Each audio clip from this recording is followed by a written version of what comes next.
Yang pertama ada pembukaan, yang kedua ada doa, yang ketiga menyanyikan lagu Indonesia Raya, yang keempat sambutan dari Dekan Fakultas Keguruan Ilmu Pendidikan Ibu Dr. Sophia MPD, dan yang kelima masuk ke dalam inti acara bedah buku ini yaitu materi dari narasumber kita, Bapak Profesor Muhammad Yudi Haryono PhD, yang akan dimoderatori langsung dengan dosen kita Bapak Yaya Sonario SPD. Dan yang keenam ada sesi tanya jawab. Dan yang ketujuh dokumentasi kegiatan atau foto bersama. Dan yang kedelapan pemberian penghargaan atau sertifikat. Dan yang terakhir ada penutup. Memasuki agenda selanjutnya yaitu doa dan menyanyikan lagu Indonesia Raya. Dimohon para hadirin untuk membuka kamera.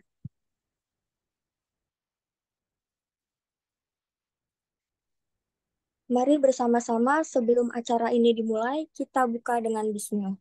Bismillahirrahmanirrahim. Bismillahirrahmanirrahim. Selanjutnya menyanyikan lagu Indonesia Raya.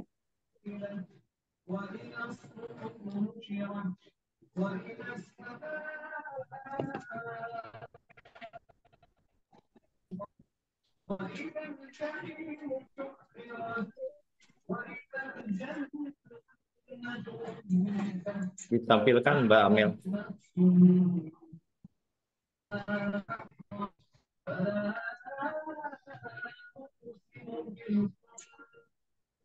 Tampilkan Sebentar layar. Pak, ini Oke, siap. gangguan. Siap.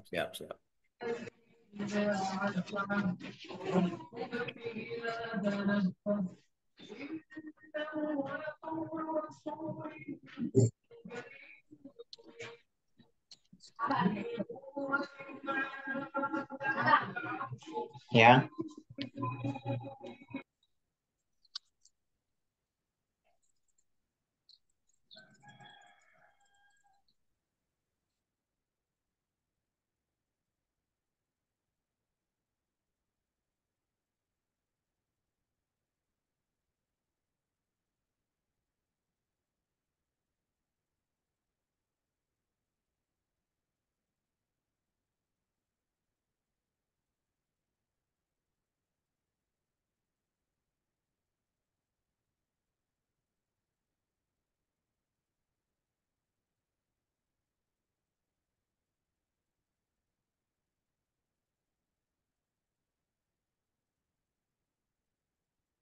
Mbak Amel ditampilkan. Sudah saya jadikan host.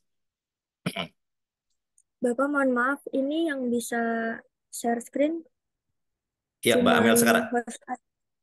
Iya, sekarang Mbak Amel sudah host. Silakan.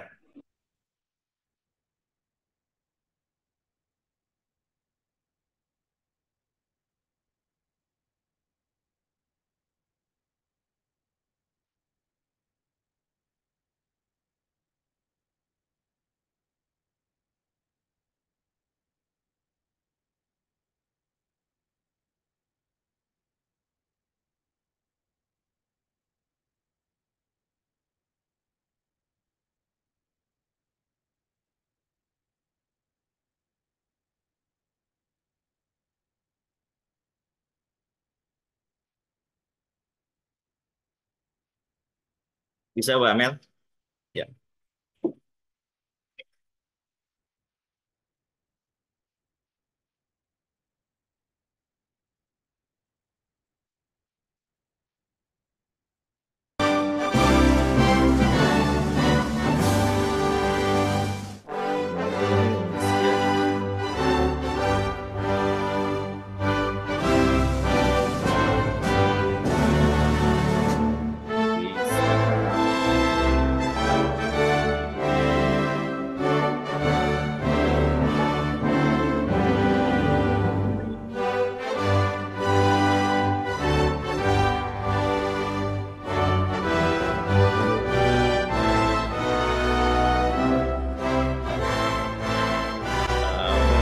Berseru Indonesia bersatu, hiduplah tanahku, hiduplah negeriku, bangsaku, rakyatku semuanya. Bangunlah, Jiwanya bangsa dan Indonesia Raya.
Terima kasih.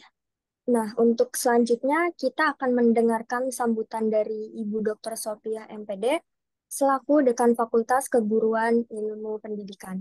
Untuk Ibu Dr. Sophia MPD dipersilakan. Terima kasih acara. Bismillahirrahmanirrahim. Assalamualaikum warahmatullahi wabarakatuh. Waalaikumsalam warahmatullahi wabarakatuh. Yang saya hormati narasumber Profesor, saya belum bisa menyebutkan karena belum di WA nih sama Mas Yaya, khawatir salah salah informasi. Selamat datang Prof. Terima kasih juga untuk Pak Yaya selaku penanggung jawab Prof Yudi ya Prof ya, izin Prof Yudi PSD. Mohon maaf kalau salah salah ucap nih Prof nih. Kita belum bersua nih Prof. Mudah-mudahan nanti bisa ke Universitas MH Tamrin, khususnya ke FKIP ya Prof ya. Baik, terima kasih Pak Yaya yang penanggung jawab acara pada hari ini dan pengampu mata kuliah kewarganegaraan ya Pak Yaya ya. Ya, siap Bu. Ya. Baik, anak-anakku sekalian yang saya banggakan, eh, puji dan syukur marilah kita panjatkan kehadirat Allah Subhanahu wa taala bahwasannya Pak Yaya sudah memberikan agenda dan alhamdulillah kita bisa bersua kembali dan alhamdulillah juga Pak Yaya sudah menampilkan profesor yang pastinya nanti banyak ilmu yang akan kita dapatkan pada hari ini. Mudah-mudahan teman-teman mahasiswa semuanya bisa menyimak dengan baik dan bisa menerapkan dalam kehidupan kita sehari-hari nantinya. Eh, Materi ini sangat bagus sekali dan memang sudah selayaknya kita mendapatkan materi-materi ini karena dalam kehidupan kita bernegara, kehidupan kita sebagai warga negara yang baik harus bisa mencerminkan dan ada salah satu kebanggaan serta tanggung jawab terhadap negara kita bersama. Kita tidak bisa seperti ini, tidak bisa pendidikan berjalan dengan baik kalau tanpa kita tidak tahu sejarah tentang bagaimana berdirinya negara ini dan bagaimana kita menyikapi dengan kemudahan-kemudahan di negara Indonesia-nya seperti apa. Bahkan yang terdekat ini Pak Yaya, Prof Yudi, mohon maaf, misalkan ini ajang politik ya sekarang ya, lagi mulai nih ada nanti ada tentang pemilihan presiden, pemilihan DPR, DPRD serta pemilihan nanti gubernur dan lainnya. Mudah-mudahan kita sebagai warga negara yang baik bisa berkontribusi dan berperan serta di sini. Dan juga pastinya dengan ilmu-ilmu yang didapatkan tentang kenegaraan. Banyak hal yang bisa kita kupas dan mudah-mudahan karakter pendidikan di FKIP keguruan itu akan mencerminkan sebuah suatu komitmen atau suatu jati diri kita sebagai guru yang memang berkualitas, guru yang memang bernegara, guru yang memang mempunyai identitas yang jelas, serta bisa memberikan kepada murid-muridnya nanti bagaimana menerapkan pendidikan kewarganegaraan, pendidikan kepemimpinan kepada peserta didik kita, baik PAUD, PGSD maupun bahasa Inggris. Mudah-mudahan ini tertular. Kalau sekarang memang mahasiswanya PGSD aja atau PAUD aja, Pak Yaya? PGSD dan PAUD, baik reguler Oke, maupun non-reguler. mudah-mudahan nanti disertakan yang bahasa Inggrisnya ya Pak Yaya ya, Iya, sehingga nanti mendapatkan keilmuan yang memang bisa menyeluruh. Dan kalau diperlukan nanti mudah-mudahan Prof Yudi bisa memberikan materi secara dengan kuliah umum sehingga mahasiswa bukan hanya semester berapa ini, semester 3 ya? satu, satu. Semester 1 ya, Iya Bu, semester satu, 1, satu. tetapi bisa diserap oleh semester 1, 3 maupun 7 ya. Nanti diagendakan saja Pak Yaya. Sehingga Siap, Bu. nanti apa kegiatan-kegiatan yang seperti ini pastinya akan bermanfaat untuk kita semua dan Amin. pastinya harus diberikan kepada mahasiswa sebagai dasar atau pondasi yang memang harus dimiliki oleh mahasiswa-mahasiswa khususnya EPKIP umumnya untuk Universitas Muhammad Husni Tamrin.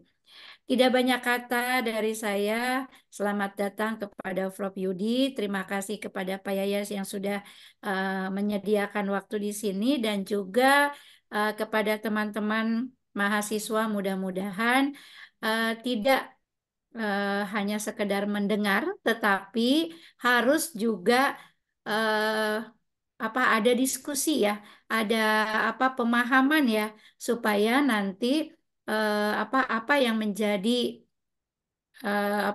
pengetahuan itu akan semakin luas. Dari saya itu saja yang bisa saya sampaikan. Semoga acara ini berjalan lancar dan tidak ada masalah. Dan tolong nih teman-teman mahasiswa untuk buka kamera ya. Jangan sampai kalau kalau di online itu kan salah satunya apa ya Ya, Bu. mereka itu tidak ada sinyal atau apa. Tapi kalau sinyalnya bagus, mudah-mudahan bisa terlihat nih wajah-wajahnya supaya nanti semangat nih Prof Yudi untuk memberikan ilmunya. Terima kasih Prof dan saya ucapkan Bismillahirrahmanirrahim. Mudah-mudahan acara kita lancar. Dari saya cukup sekian. Assalamualaikum warahmatullahi wabarakatuh. Waalaikumsalam Waalaikumsalam warahmatullahi Warahmatullahi wabarakatuh. wabarakatuh. Warahmatullahi wabarakatuh.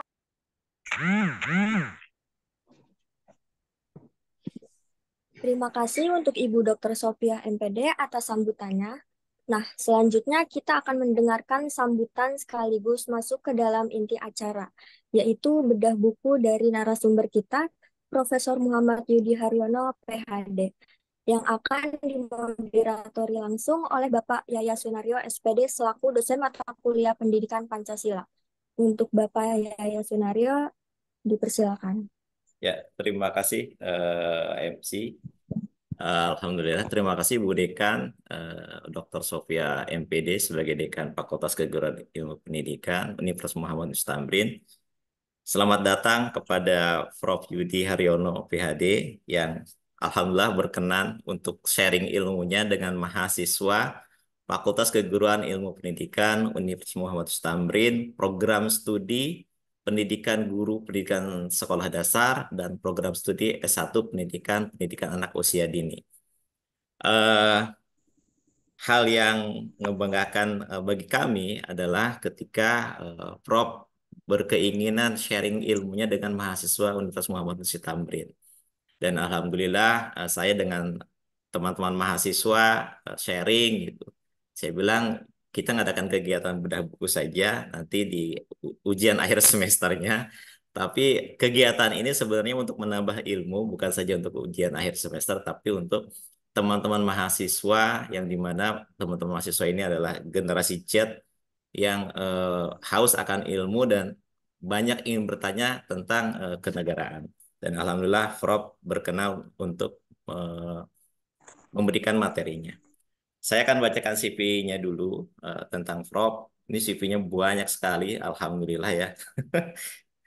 Eh, Nama Prof. Yudi Haryono, tempat lahirnya Banyumas, 29 Juni tahun 74. Nah ini eh, pendidikannya pertama IAIN Semarang, ya. Setelah itu S2-nya di Amerika dan S3-nya di Amerika, dan gelar profesornya juga di Universitas Muhammadiyah Purwokerto. Beliau adalah akademisi, penulis, ya, terus pernah menjabat staf khusus di Kepresidenan, ya, di Bappenas, dan sekarang beliau adalah CEO Nusantara Center. Kalau begitu, Prof. Izin, Prof. Iya, boleh lah. Boleh. Ya, satu yang sangat saya senangi dari Prof Yudi ini, Bunda Opi dan teman-teman, beliau raw profil gitu. Ya walaupun sudah pengalaman luar biasa, tapi ketika mau sharing ilmu itu, ayo aja gitu. Ya jadi ada hal yang kadang kami dulu, termasuk saya, mengatakan Prof. Yudi ini adalah buku berjalan karena karya beliau tuh eh, cukup banyak. Beliau telah apa, menghasilkan karya sebanyak 45 buku dan beberapa jurnal. Untuk tahun ini beliau tuh menerbitkan buku dengan judul Logika Berpancasila dan juga Arus Baru Pancasilaisme. Oke. Mohon izin, Prof. Ini ada pertanyaan dari mahasiswa tentang ke saya kemarin. Kenapa buku ini dinamakan Arus Baru Pancasilaisme? Gitu.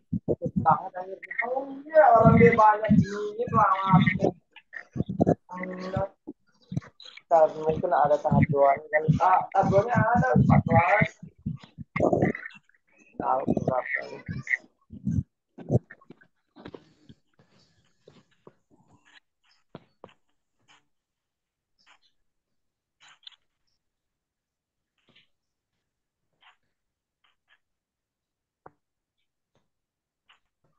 Ya, Prof. Selamat Ya, pagi, Prof. eh, yang seperti Andi kedua.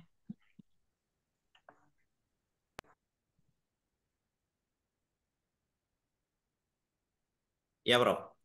Ada pertanyaan dari teman-teman mahasiswa mengatakan, Pak, kita akan bedah buku tentang arus baru Pancasilaisme. Nah, yang mungkin ada pertanyaan juga dari teman-teman yang lain bahwa kenapa judulnya harus arus baru Pancasilaisme? Kenapa? Apakah ada arus lama gitu, Prof?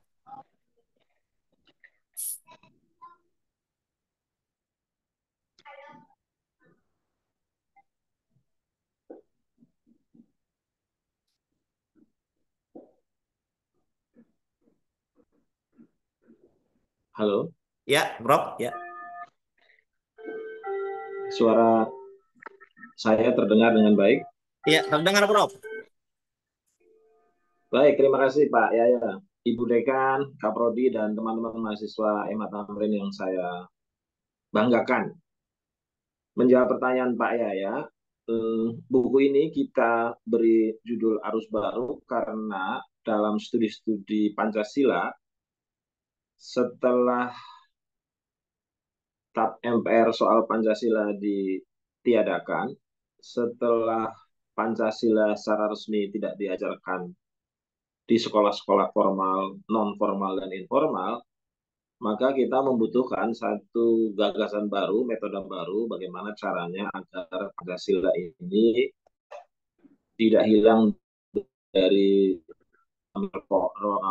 tidak tidak hilang dari ingatan ingatan dasar negara kita, tidak hilang dari ingatan filosofi konsulat kita, maka harus ada metode baru, cara-cara baru, epistemik baru, sehingga secara sederhana kami menyebutnya sebagai arus baru.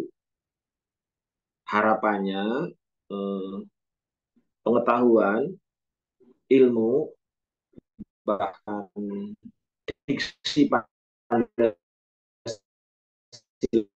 itu bisa kembali diterima secara lebih cepat, lebih bagus, lebih tepat, karena memang zaman ini berbeda dengan zaman di mana dulu Orde Baru dan Orde Lama hadir. Karena itu, pilihan yang paling tepat menurut kita adalah arus baru.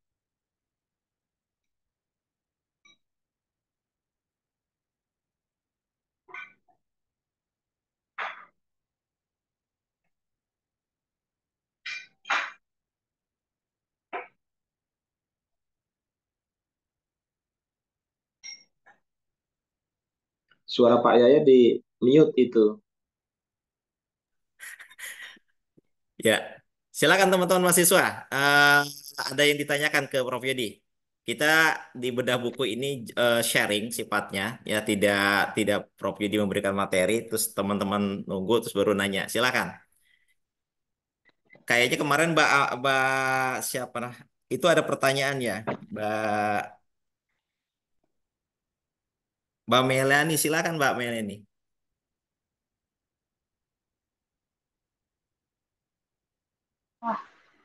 Izin Pak, saya Meli Ya. Rizky. Ini maaf Prof, saya mau bertanya. Sebelumnya saya Rizky Nisanaga dari jurusan ITB PAUD. Saya ingin bertanya, perasaan apa yang Anda ingin pembaca rasakan setelah menyelesaikan bukunya? Terima kasih, Prof.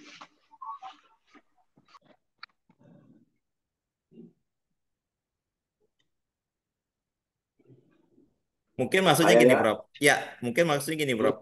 Ketika kita, Prof dan tim, termasuk saya, kita menerbitkan buku Arus Baru Pancasilaisme ini, apa sih sebenarnya keharapan yang diinginkan ketika buku ini terbit untuk generasi Z gitu, Prof?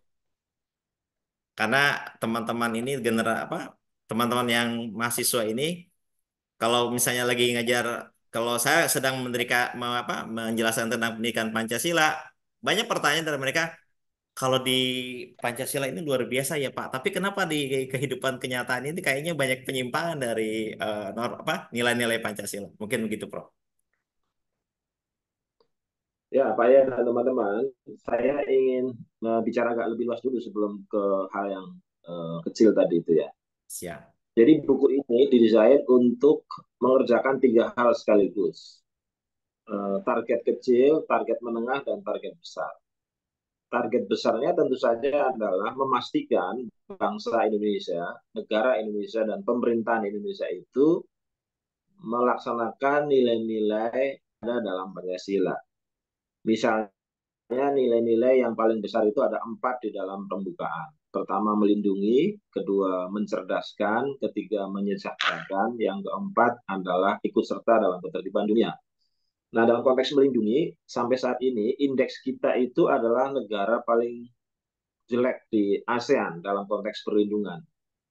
Banyak warga negara kita ketika menjadi TKI, TKW di luar itu tidak dapat perlindungan. Banyak warga negara di Indonesia sendiri ketika mengajukan protes atau mengajukan komplain soal pajak atau meminta transparansi informasi itu tidak dapat perlindungan. Nah, yang kedua, dalam konteks pencerdasan juga, sampai saat ini indeks kecerdasan kita itu 160 dari 170 negara yang disurvei, terutama soal PISA, kemampuan sains and matematik, itu rendah sekali.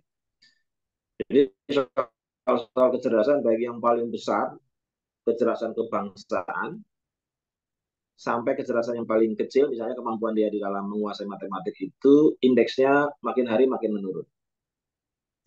Lebih parah lagi ketika kita bicara menyejahterakan. Sampai hari ini, makin hari, Gini rasio kita itu makin lebar. Artinya yang kaya makin kaya, yang miskin makin miskin, dan hari ini misalnya, rilis pers terbaru dari BPS itu menyebut kemiskinan kita hampir 60 juta orang. Itu kan satu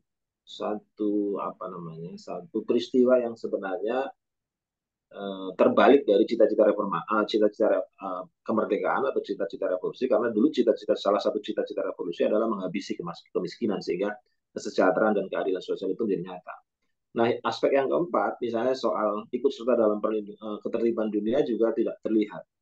Politik luar negeri kita itu seakan-akan atau dipersepsikan dalam studi-studi itu lebih condong ke China dan abai terhadap politik regional, apalagi politik Asia dan dunia.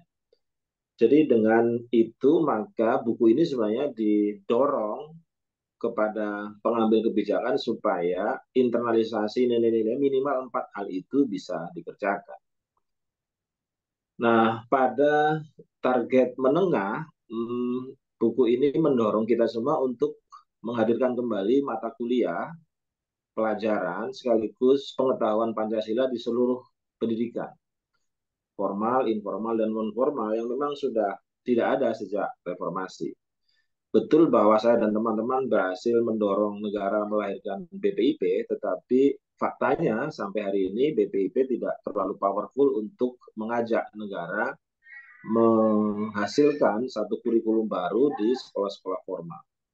apalagi non formal dan informal. Jadi dalam jangka menengah targetnya buku ini mendorong kita semua, terutama yang di pemerintahan, memastikan kelahiran kembali mata kuliah, pelajaran, dan pengetahuan Pancasila di seluruh sendi-sendi pendidikan.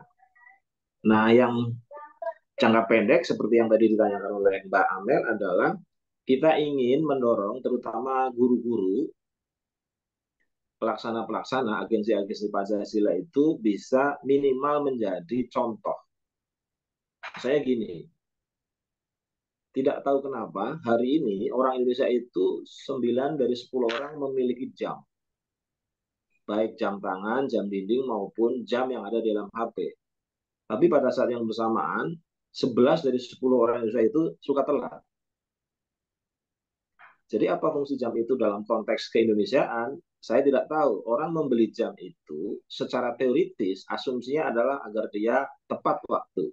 Asumsinya agar dia on time.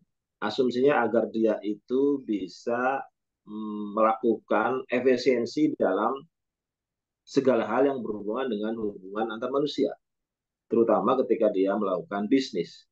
Tapi faktanya orang Indonesia itu 10 orang, 11 orangnya itu telat, termasuk acara kita. Nah, itu kan sebenarnya melanggar teori Pancasila dalam pengertian yang paling fundamental.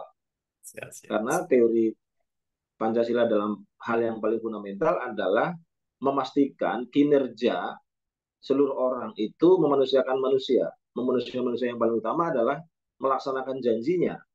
Kalau dia berjanji jam 8, ya jam 8 kurang 5 sudah ada. Kalau dia berjanji bahwa dia akan presentasi, maka dia akan presentasi sebaik-baiknya.